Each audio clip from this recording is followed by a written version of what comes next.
সভাপতি জনাব মাওলানা ইমরান। আসসালামু আলাইকুম ওয়া রাহমাতুল্লাহ। সংগ্রামী তৌহিদি জনতা, বক্তব্য দেওয়ার জন্য বক্তবৃন্দ আছে। আমার একটি পরামর্শ, আজকের এই মহাসমুদ্র থেকে একটি খেলোয়াড় নিয়ে যাবেন।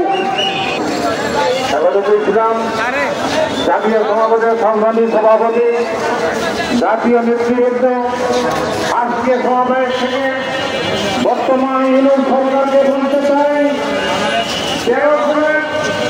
আমাদের শ্রমিকের বিষয়ে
সংগ্রামী উপস্থিতি, এই পর্যায়ে আপনাদের সামনে সংক্ষিপ্ত বক্তব্য নিয়ে আসছেন হযরত মাওলানা হুসাইন আহমদ, জেলা সভাপতি লালমনিরহাট।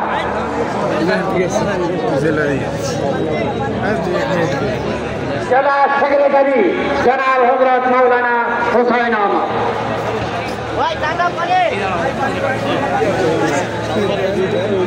بسم الله الرحمن الرحيم. ولا تهنوا ولا تحزنوا وانتم الاعلون ان كنتم مؤمنين. صدق الله العظيم. ইসলামী আয়োজিত আঞ্চলিক মহাসমাবেশে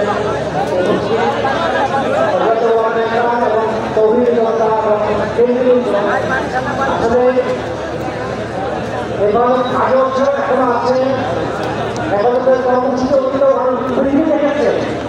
আবার এখান থেকে যদি প্রস্তুত হয় তাহলে ইসলাম ভিত্তিক কোনো আইন প্রয়োগ করে দেব।